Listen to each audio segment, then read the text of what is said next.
Kabanata 5211. Si Zaid natalo. Nagtinginan ang mga eksperto sa isa't isa na may hindi makapaniwala. Hindi lang natalo si Zaid, pero natalo siya ng walang kahirap-hirap. Walang makapaniwala sa nakita nila. Napuno sila ng gulat at pagdududa nang makita nila si Harvey. Hindi nila inasahan na ang isang batang tulad niya ay kayang talunin si Zaid ng ganon kadali. Talagang isa siyang Diyos ng digmaan. Sa labas ng Heaven's Gate, tanging ang pinuno lamang ang posibleng lumaban sa kanya. Hindi sinasadya, nanghina sa takot ang mga eksperto. Paano kami lalaban? Ano ang gagawin namin? Maging si Alani ay nagulat. Akala niya naging maingat siya sa pagsuri sa lakas ni Harvey, pero nasorpresa pa rin siya kung gaano ito kahirap labanan. Kusang nanginig siya noong oras na iyon. Gamitin ang inyong mga baril. Protektahan si Zaid, sigaw ng isang tao. Mabilis na dinukot ng mga eksperto ng Heaven's Gate ang kanilang mga baril at pumwesto sa harapan ni Zaid. Gayunpaman, nakakatakot ang kanilang mga ekspresyon. Sinabi ko na sa inyo, wala kayong silbi. Tinitigan ni Harvey si Zaid ng kalmado, hindi pinapansin ang iba. At gaya ng sinabi ko, ibibigay ko ang hustisya para kay Quill kung hindi kayang gawin ng Heaven's Gate. Kung walang hustisya sa Heaven's Gate, ako ang magiging hustisya na kinakailangan. Nanlaki ang mga mata ni Zaid at nagngalit ang kanyang ngipin. Inaamin kong magaling ka, Harvey. Tunay kang magaling para magkaroon ng ganitong kakayahan sa murang edad. Pero huwag mong kalimutan, ito ang punong tanggapan ng Heaven's Gate. Ang kasaysayan nito ay higit sa 1,000 taon. Kahit talunin mo ako, kaya mo bang talunin ang lahat ng baril dito? Ilang tao sa tingin mo ang kaya mong labanan? Huwag kang maging hangal. Mayroon kaming bilang. Ganap kang walang magagawa laban sa dami naming tao. Mabilis na tinanggal ng mga natatakot na eksperto ang safety lock ng kanilang mga baril at lumapit, handang labanan si Harvey hanggang kamatayan para sa reputasyon ng Heaven's Gate. Tumingin si Harvey nang walang pakialam. Hindi mahalaga kung ang mga tao ay mula sa Layton, Pamilya Lowe, o Pamilya Bowie. Dahil may kinalaman sila sa pagkamatay ni Quill. Lahat sila ay kailangang magbayad ng presyo. Nang umusad si Harvey, biglang naitulak ang pintuan ng courtyard. Lumipad ang anti-gang pintuan sa magkabilang gilid. Maraming tao na may dalang mga espada at baril ang mabilis na pumasok. Isang babaeng may maikling buhok at mayabang na ekspresyon ang nanguna sa grupo. Lumakad siya na nakataas ang takong, sinadyang kunin ang atensyon ng lahat sa malakas na tunog. Ngumiti si Zaid nang makita ang babaeng dumating. Mukhang hindi mo na ako mahahawakan ngayon. Hindi lang iyon. Magbabayad ka ng mahal sa kaiabangan mo ngayong araw. Ang taong dumating ay isang hindi mo kailanman kayang talunin. Dahan-daang lumakad ang babae sa gitna ng courtyard na nakataas ang mga braso. Tahimik siyang tumingin sa paligid bago sa wakas ay tiningnan si Harvey. Maaari bang basta na lang magpakita ang isang tao at hamunin ang Heaven's Gate sa ngalan ng hustisya? Sa tingin mo ba ikaw ang batas ng banal na lugar ng martial arts training? Matalim niyang tanong. Sino ka ba? Tagapangulo ng Martial Arts Alliance ng bansang ito. O kinatawan niya. Tinitigan ng babae si Harvey ng malamig. Alam ko ang lahat ng nangyayari dito, Harvey York. Kung ayaw mong mamatay, sumuko ka na ngayon. Kung hindi, haantong ka sa napakapangit na kapalaran.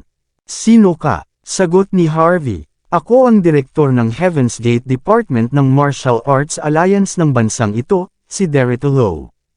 Kasama rin ako sa Heaven's Gate. Kinakatawan ko ang kalooban ng Martial Arts Alliance ng bansang ito. Hindi mo maiisip kung gaano kami kalakas. Ang Martial Arts Alliance ng bansang ito ay isa sa mga direktor ng World Martial Arts Alliance. Ang paglaban sa akin ay nangangahulugan ng paglaban sa World Martial Arts Alliance. Hahabulin ka hanggang sa dulo ng mundo sa paggawa ng ganitong bagay. Oh, tumango si Harvey. Dahil kayo ay mga miyembro ng Martial Arts Alliance, pwede niyong hawakan ang natitira pagkatapos kung tapusin dito. May kalmadong ekspresyon si Harvey. Ang Martial Arts Alliance ng bansa ay kahanga-hanga, pero wala itong anuman sa kanya. Harvey York. Sumiklab ang galit ni Derrida matapos marinig ang kalmadong sagot ni Harvey. Alam mo ba kung sino ang kausap mo? Alam mo ba kung ano ang pagkakakilanlan ko? Alam mo ba na ang Heaven's Gate ay may awtoridad sa Martial Arts Alliance? Sige nga, sabihin mo, sino ang nagbigay sa iyo ng lakas ng loob na bastyusan ako ng ganito? Hindi ko kailangan ng kahit sino kundi ang sarili ko para doon, sagot ni Harvey. Ikaw, nanginginig si Derrida sa galit. Itinuro niya si Harvey, galit na galit. Sa ngalan ng Martial Arts Alliance, binabalaan kita. Sumuko ka na. Maghintay hanggang ang Martial Arts Alliance ang humawak sa iyo. Kung tatanggi ka, huwag mo akong sisihin sa mangyayari. Dapat mong malaman na ang awtoridad ng Heaven's Gate ay higit pa sa 4 na haligi. Kung hindi ka susunod, walang magsasalita kapag binaril kita ngayon. Sa isang kumpas ng kanyang kamay, maraming tao ang agad na itinutok ang kanilang mga baril na nakatanggal ang safety lock kay Harvey. Nananatiling kalmado si Harvey. Natural lang ang ganitong kilos ni Derrida, dahil galing siya sa pamilya Lowe. Bukod dito, hindi niya naisip pang alamin ang katotohanan bago magdesisyon na kunin si Harvey alang-alang sa kanyang pamilya. Masyadong maingat si Harvey habang nasa punong tanggapan ng Heaven's Gate. Pero hindi siya nakaramdam ng banta kahit kailan sa harap ng mga plano ng kanyang mga kalaban. Nakakalimutan niyo ang isang bagay, sabi niya, kalmado ang pag-iling. Ito ang tirahan ng pamilya Gibson. Dito muna ako pansamantalang nananatili. Ang mga dayuhang ito at mga traidor ay pumasok dito at sinaktan ang mga tauhan ko. Bilang kinatawan ng Martial Arts Alliance dito, hindi mo ipinapatupad ang hustisya at nandito ka para hulihin ang mga inosenteng biktima.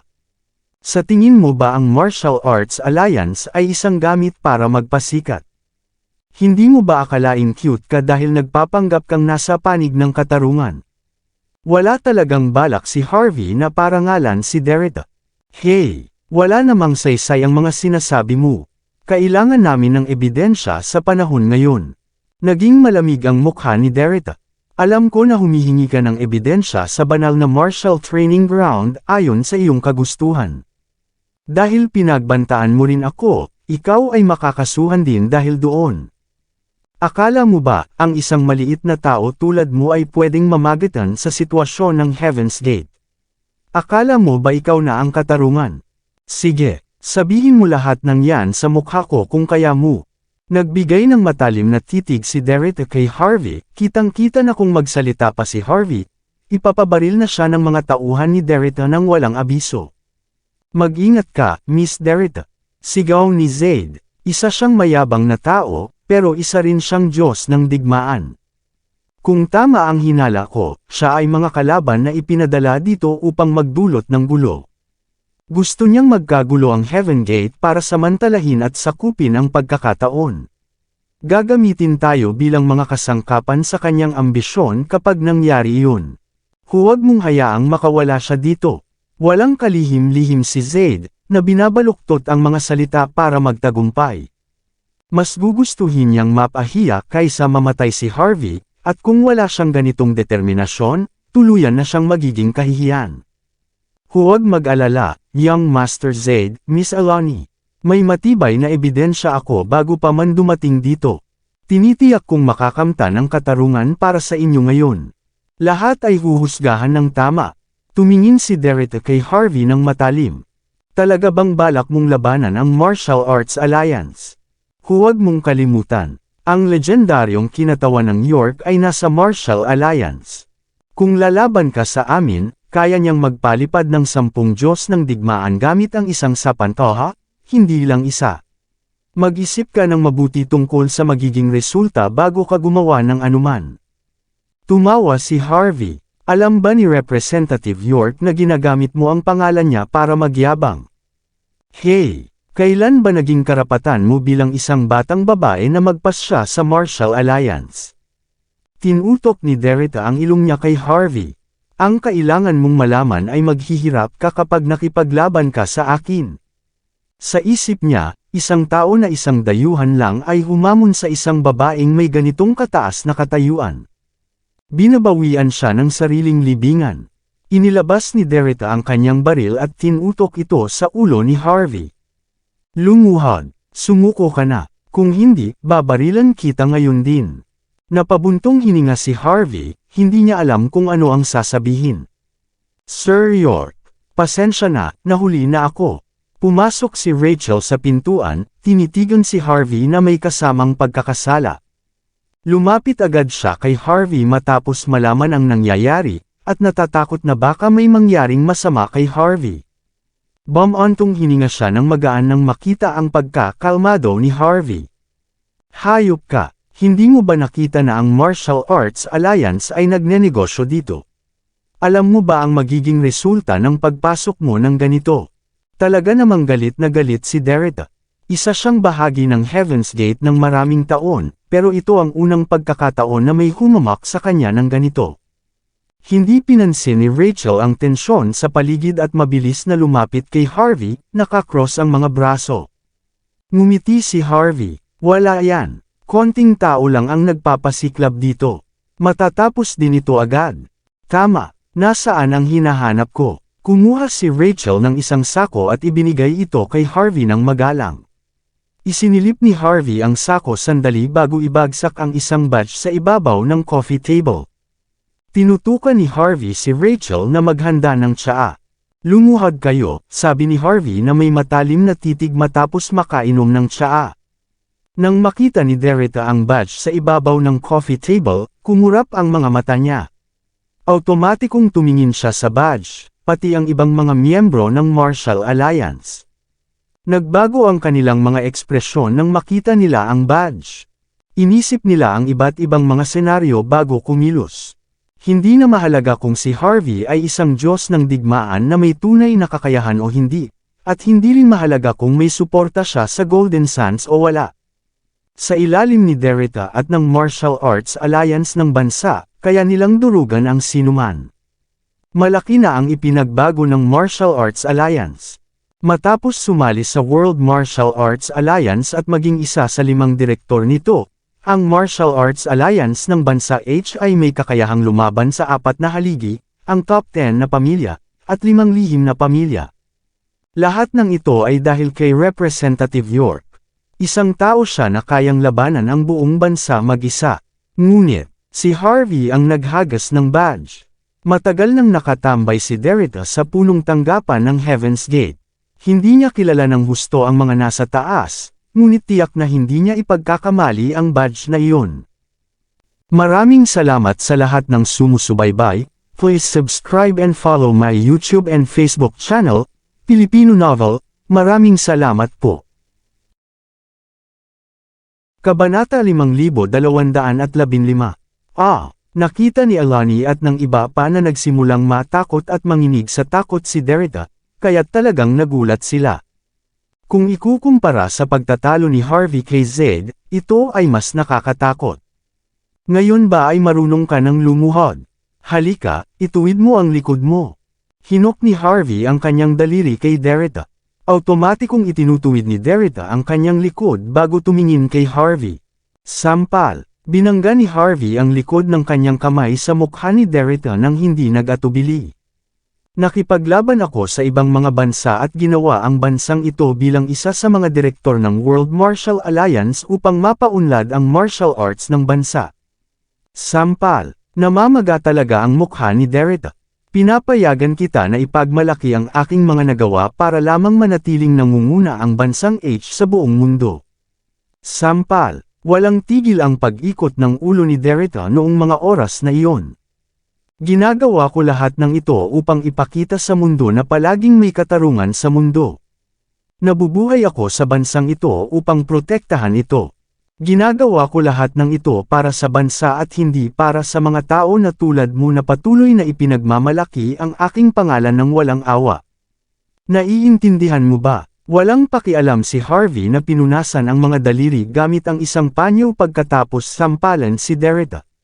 Namamaga ang mukha ni Derrida na parang baboy, ngunit hindi siya naglakas loob na magalit kay Harvey. Oo naman, tama ka, sir, sagot ni Derrida, pabagsak ngunit hindi tumigil. Kami po ay makitid ang pananaw. Kami po ay nagkamali. Huwag mag-alala, sir. Sisiguraduhin ko na magbibigay si Layton at ang iba pa ng paliwanag tungkol sa sitwasyon. Tungkol naman sa mga tao, papatayin namin silang lahat ng makita. Tumayo si Harvey na may mga braso sa kanyang dibdib. Dapat aminin ng mga tao ang kanilang mga pagkakamali. Kung hindi, wala silang matututuhan mula sa mga iyon. Dalhin mo na lahat ng mga taong ito. Pati na rin ang paglilinis sa sahig. Malapit na ang libing ni Quill. Bumangon si Derrida mula sa sahig bago nagwagayway ng kamay, at agad na lumapit ang kanyang mga tao kay Zaid, Shinsook, Alani, at ang iba pa tulad ng mga gutom na lobo. Walang inaasahan na matatapos ng ganito ang mahusay na plano ni Alani. Ang pagdurusa ay patuloy pa rin sa paglilinis. Nang matapos ang paglilinis, agad na umalis si Harvey nang walang pag-aalinlangan. Gulat na gulat ang pamilya Gibson. Inisip nila na kapag dumating si Derrida, malamang ay mahuhuli si Harvey at magwawakas sa isang malupit na kapalaran. Hindi nila inaasahan na magiging ganito ang kaganapan. Hindi lang ligtas si Harvey, kundi ipinalinis pa niya kay Derrida ang sahig. Masayang-masaya ang pamilya. Ngayon, makakamtan na ang paghihiganti ni Quill. Naging tahimik at mapayapa muli ang bakuran nang umalis si Derrida at ang iba pa. Puno ng tsaa si Rachel at ibinigay kay Harvey. Ang iyong pagkakakilanlan bilang kinatawan ay malalaman na ngayon. Sayang naman kung gagawa ka pa ng kahit anong bagay sa Golden Sands pagkatapos nito. Wala namang problema. Kalmado lang na tinimpla ni Harvey ang tsaa. Bilang kinatawan ng Marshall Alliance, nagawa kong sirain ang mga plano ng Evermore sa Blackburn City, tapos sa Golden Sands. Hanggat gutom pa sila, maghahanap sila ng lahat ng paraan para patayin ako. Mas lalabas pa sila dahil dito. Sa ganitong paraan, matutulungan ko silang lahat ng sabay-sabay bago pumunta sa Walsing. Magpadala ka ng tao upang subaybayan si Layton. Tandaan, hindi na kailangan magtago. Gawin mo ito sa harap ng kanyang mukha. Gusto kong makita kung ano ang gagawin niya kapag nalaman niyang ako ang kinatawan ng Martial Arts Alliance. Agad na ginawa ni Rachel ang sinabi ni Harvey. Kinabukasan, nang bumisita si Harvey sa libingan ni Quill sa umaga, narinig ang isang malakas na sigaw mula sa labas. Lumingon si Harvey. Nakita niya ang ilang mga Benz car na nakaparada sa labas ng tahanan, at ilang mga disipulo ng longmen na humaharang sa pasukan. Lumabas si Prince Gibson mula sa gilid, nag-aalalang nakakunot ang noo. Sigurado akong sasakyan ito ng leader. Leader, si Layton. Nagpakita ba siya? Tanong ni Harvey na may nakakalitong ekspresyon. Hindi ba siya nag-iisa sa kanyang silid? Bakit siya lalabas ngayon? Dumating si Rachel sa pasukan bago kumunot ang noo. Nais daw po kayong makita ni Layton, Sir York. Totoo ba? Nagpunta ba siya mag-isa? Oo naman, bilang kinatawan ng Martial Arts Alliance, ang inyong kalagayan ay katulad ng mga lider ng sagradong martial arts training ground. Nagpunta siya upang magpakita ng respeto sa Martial Arts Alliance. Tumango si Harvey at lumakad ng ilang hakbang pa. Tingnan natin kung gaano kakahanga-hanga ang ating minamahal na leader. Alam niyang magbibigay si Derrida ng lahat ng uri ng paliwanag, ngunit hindi niya inaasahan na magiging ganito ang bagay. Dumating si Harvey sa pasukan at ilang mata ang tumingin patungo sa kanya. Malinaw na nalaman na ang pagkakakilanlan ni Harvey ay nahayag pagkatapos ng nangyari kagabi. Lahat ay gusto makita kung gaano kakapangyarihan ang legendary na kinatawan. Nang lumabas siya, dahan-dahang bumukas ang pintuan ng Benz car sa gitna. Isang matandang lalaki na nakasuot ng balabal ang lumabas. Ang balabal niya ay bagong gawa, at maraming mahahalagang hiyas ang nakatahi dito. Malinaw na isang napakayamang tao siya. Tumutok sa kanya ang mga mata ng daan-daan niyang estudyante. Pinutol ni Harvey ang mata kay Layton at ngumiti. Narinig ko na isa kang simpleng tao, bakit ang dami ng lahat ng luhong ito? Ngumiti si Layton habang hawak ang isang kwintas ng mga beads. Siyempre, kailangan kong magbigay galang kay Representative York mismo. Kung hindi, hindi kaya ng Heaven's Gate ang magbigay ng parusa mula sa Martial Arts Alliance. Tumawa si Harvey. Diretso tayo sa punto. Dahil pareho na nating alam ang mga pagkakakilanlan, itigil na natin ang pagtatago. Dumating ka ba upang magbigay paliwanag, o dumating ka upang makipaglaban? Hindi talaga, ngumiti si Layton ng bahagya habang nakakross ang mga braso. Talaga naman na marami kang nagawang tagumpay para sa Marshall Alliance ng bansa, at binigyan mo ang bansang ito ng karapatang maging isa sa 5 direktor ng World Marshall Alliance. Ang iyong pagkakakilanlan ay nagpapahintulot sa iyo na makapantay kami, ang mga pinuno ng mga sagradong Marshall Training Grounds. Ngunit hanggang doon na lang. Ano iyon? Kami, na mga pinuno, ay may mga elite at disipulo na nasa ilalim namin. Walang halaga ang lahat ng iyong ginawa, gaano man kahusay, kung wala kang ibang maaasahan kundi ang iyong sarili. Sa madaling salita, wala kang halaga kung wala ang suporta ng mga sagradong Marshall Training Grounds. Ngumiti si Harvey. Naiintindihan ko, kaya nandito ka para magturo ng leksyon sakin. Tumawa si Layton. Hindi naman, dahil sa lahat ng iyong nagawa para sa Marshall Alliance ng bansa, maaari kong isaalang-alang na patawarin ka kung ilalabas mo ang mga tao ko at yumuko. Aaminin ang iyong pagkakamali at magpanata na hindi ka na makikialam sa Heaven's Gate. At kung tatanggi ako, tanong ni Harvey, hamampa si Layton sa lupa. Sinira ang mga tiles. Kung ganun, wala nang magiging Representative York mula ngayon. Isang matinding aura ang lumabas mula kay Layton, na nagpapakilabot sa mga tao sa paligid niya. Nagsimulang magpawis ng malamig sina Rachel at ang iba pa sa tabi ni Harvey. Ang kapangyarihan ni Layton bilang God of War ay hindi lamang palabas. Ang God of War ay kumakatawan sa pinakamataas na kapangyarihan at hindi matitinag na lakas. Tahimik na tinitigan ni Harvey si Layton habang may ngiti. Kung ito ang laban na gusto mo, yan ang laban na makukuha mo. Naglakad si Harvey ng isang hakbang pasulong. Pinikit ni Layton ang kanyang mga mata. Dahil sa katangahan mo, hindi ko napipigilan pa, sabi ni Layton nang may pang-aalipusta. Bibigyan kita ng isang araw para maghanda para hindi isipin ng mga tao na inaabuso ko lang ang isang mas mahina. Kasabay nito, iimbitahan ko ang mga nakatataas sa Marshall Alliance ng bansa. Malalaman ng lahat na makatarungan ang magiging laban natin. Sa tuktok ng base bukas ng hapon, doon tayo maglalaban. Pahalagahan mo ang huling araw mo. Magbigay ka ng mensahe ng pamamaalam, at maghanap ng libingan habang maaari. Magsisimula ka ng magtago sa ilalim ng lupa. Sayang. Pumihit si Layton at umalis, na parang wala sa kanya ang makakatalo.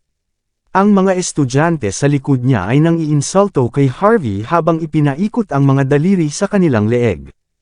Sa kanilang mga mata, kung nagdesisyon si Layton na kumilos, tiyak na patay na siya. Ang kilalang God of War ay hindi lang pang show. Ikaw, lahat ng ito ay kasalanan mo. Tumakbo si Lance mula sa crowd at galit na itinutok ang daliri kay Harvey. Wala naman kaming kasalanan. Tayo na lang ang nabigla dahil sa iyo, ang iyong kabaliwan. Namatay ang tatay ko dahil sa kayabangan mo. At ngayon, ang pinuno mismo ang dumating dahil sa mga ginawa mo. Hindi ka man lang nagyukod nang dumating siya. Hindi mo ba naiisip na nasaktan na kami ng sapat? Magiging masaya ka lang ba kapag winasak ang Gibson? Lumapit si Lance at tinangka niyang sapakin si Harvey sa mukha at sigawan siya. Bam! Agad na pinigilan ni Clover si Lance habang papalapit siya upang itama ang kanyang palad. Tama na, hindi mo ba iniisip na nakakahiya na tayo? Kahit gaano pa kalaki ang pagkakamali na nagawa niya, siya pa rin ang sworn brother ng ama natin. Kailangan natin siyang igalang. Lumapit si Clover, na may matibay na tindig. Alam kong dumating kayo para tulungan ang pamilya Gibson. At nakita namin ang lahat ng mga ginawa mo para sa amin. Pero lahat ng iyon ay bago dumating ang pinuno. Ngayon na siya ang kalaban natin, hindi na tayo makakalaban. Kung ako sayo, aalis na ako at maghanap ng ibang lugar ngayon din. Wala naman magsusumbong sayo kung gagawin mo iyon. Kahit mga langgam, gagawin ang lahat para mabuhay, lalo na't tao tayo. Hindi mo na kailangang mag-alala tungkol sa pamilya Gibson. Dahil dumating na ang pinuno, kaya namin protektahan ang sarili namin basta aminin namin ang pagkakamali at ibigay ang aming mga yaman.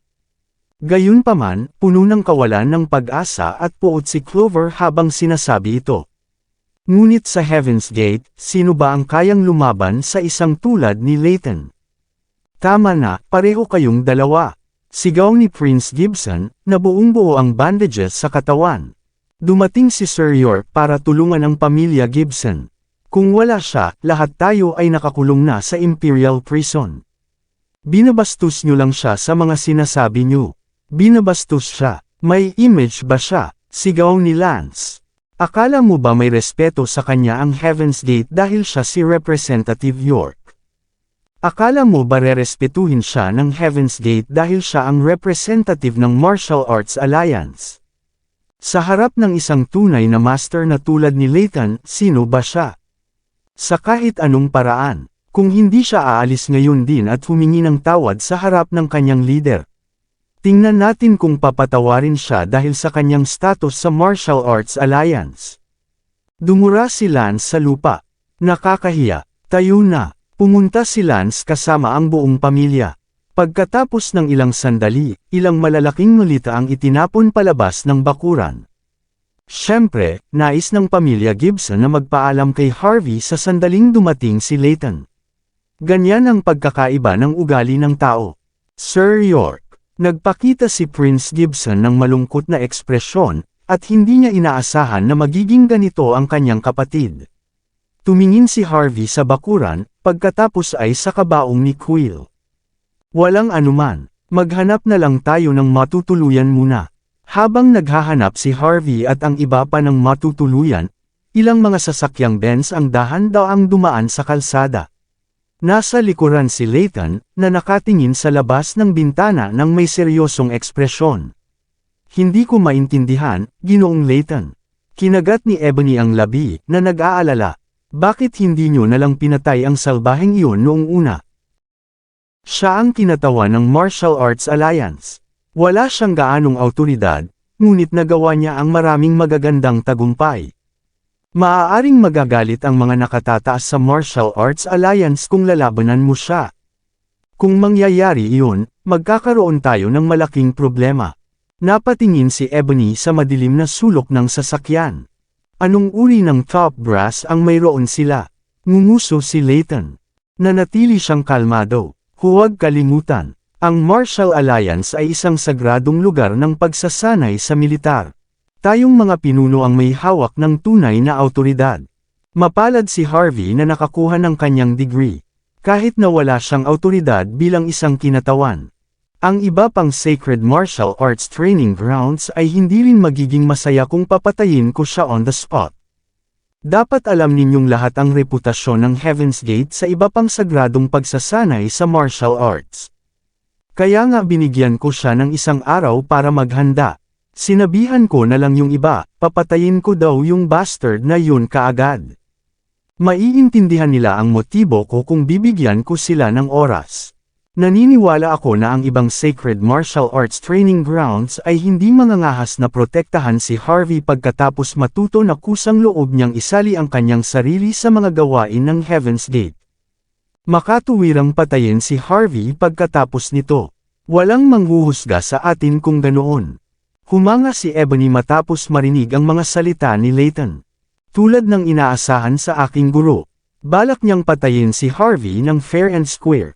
Wala ring makakapaghusga sa kanya. Sa pambihirang katalinuhan ni Mr. Layton, ang clown na iyon ay wala. Parang walang makakapagpabago sa pagkawasak ng pamilya Gibson. Okay, Mr. Layton, nakalimutan mo na ba ang tungkol sa mental cultivation technique ni Harvey? May naalala si Ebony. Ako ang pinuno ng Heaven's Gate. Hindi naman ako pwedeng humingi ng ganyan sa public ngayon, di ba? Kapag nakipag-usap ako sa kanya, magkakaroon ako ng lahat ng uri ng mga paraan upang ibuhos sa kanya ang lahat bago siya tuluyang patayin. Hindi natin makukuha ang gusto natin kung nagmamadali tayo. Hinahamon ng pinuno si Harvey. Sa looban ng bahay ng pamilya Lowe, nagsuot ng kakaibang ekspresyon sina Adler at Osman habang hawak ang kanilang mga tasa ng tsaa. Hindi mo ba iniisip na kakaiba iyon, Adler? Ang pinuno ay napunta sa pag-iisa, hindi ba? Bakit siya biglang lumabas at kalabanan si Harvey? Ibinaba ni Adler ang kanyang tasa, at pinag-isipan ang sitwasyon. Kakaiba, ngunit hindi ganap. Sinabi ni Mr. Layton kay Zaid na kumilos, ngunit wala siyang kakayahan. Ginagamit ni Harvey ang kanyang pagkakakilanlan bilang isang kinatawan ng Martial Arts Alliance para i-pressure si Derrida, na pinipilit si Mr. Layton na gumawa ng isang bagay. Kung hindi niya gagawin, iaanunsyo niya sa mundo na ang Martial Arts Alliance ay may mas malaking awtoridad kumpara sa pinuno ng Heaven's Gate. Masisira ni Mr. Layton ang kanyang sariling reputasyon sa ganoong paraan. Sa ibang pananaw, dalawa lang ang pagpipilian niya. Sumuko, o patayin si Harvey. Sa paghusga sa kanyang personalidad, ang isang Diyos ng digmaan ay hindi madaling sumuko. Ang tanging pagpipilian niya ay sirain si Harvey at protektahan ang reputasyon ng Heaven's Gate. Patay na si Harvey, ngumiti si Adler. Ang pagkatalo sa ganoong kalakas na kalaban nang hindi man lang iniangat ang isang daliri ay nakakaramdam ng kaginhawahan.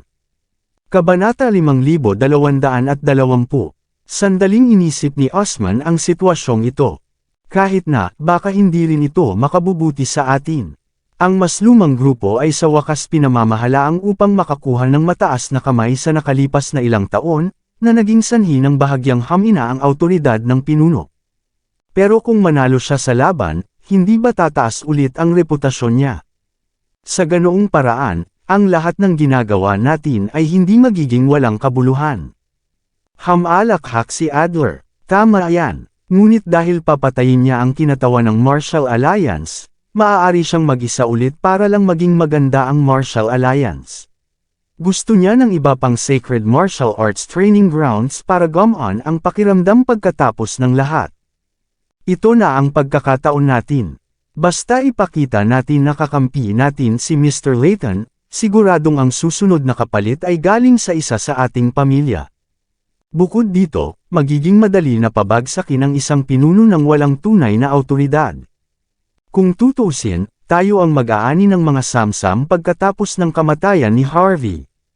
Ngumiti sa isa't isa sina Adler at Osman.